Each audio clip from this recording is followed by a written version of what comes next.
There are many different ethnicities that are currently living here in Malaysia. They have their own unique and distinctive cultural identities. For the culture of Kelabit people, they have some similarities with Orang Ulu. Although the population of Kelabit people are very small, the tradition from the ancestors is still living and will be passed on. The Kelabit people are one of the smallest ethnic groups in the state of Sarawak, with approximately 5,000 people. They are a highland community that inhabit the Kelabit Highlands area, which is located at the furthest reaches of the navigable rivers of Baram and Limbang. The cuisine of Kelabit is very fascinating as well. The Kelabit people also produces barrio salt. Barrio salt, however, is not an easily obtained commodity. Salt hunters, as the local Kelabit people who fetch the salt are called, have to pack rations enough for a long journey before they set off to the remote areas where they will find the salt mines or springs. Often 3 or 4 days away from the nearest village, makeshift tents serve as impromptu salt factories. To extract the salt from a spring water, the salt hunters simply boil a big pot called a kawang, dry and collect the salt from the bottom. The salt is then dried completely and inserted into bamboo pipes, which are burnt over a fire for 24 hours to harden the salt. The final step is wrapping the salt in big leaves before storing in order to keep it dry and safe for the long journey home. Naturally brownish gray, barrio salt's color is intentionally preserved.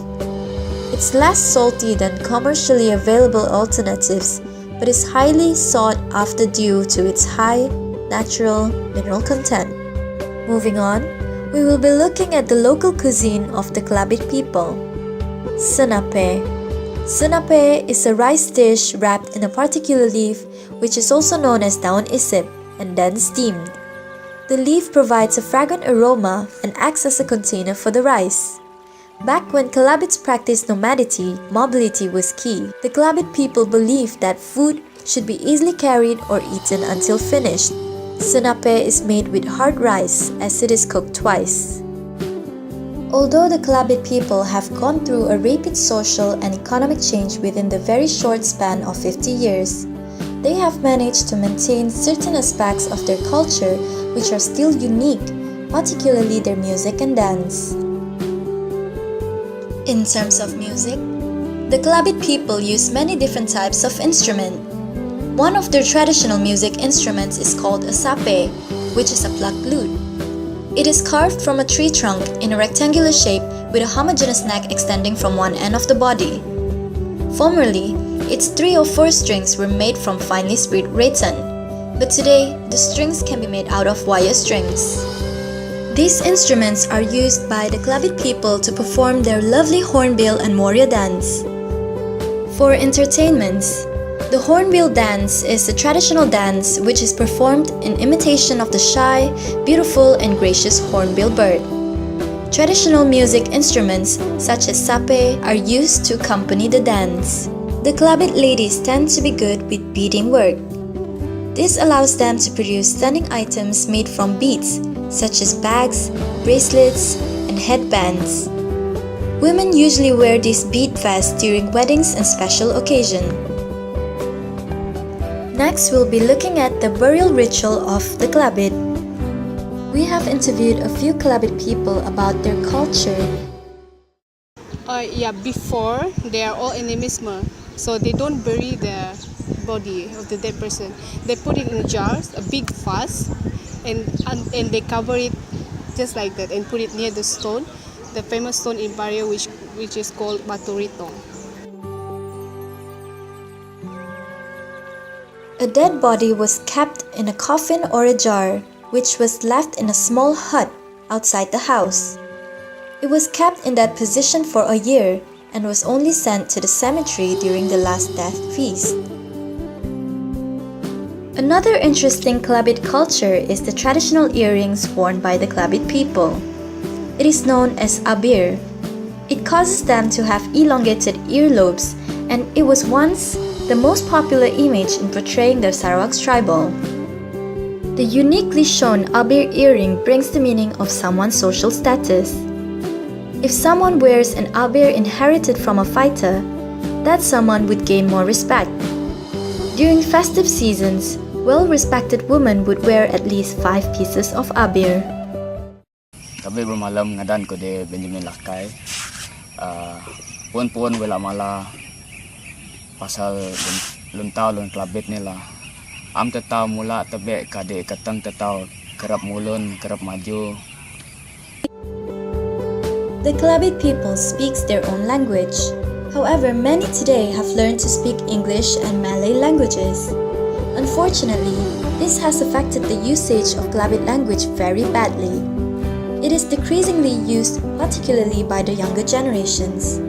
The Kelabit did not have a written form of their language until education was introduced on the highlands about 40 years ago.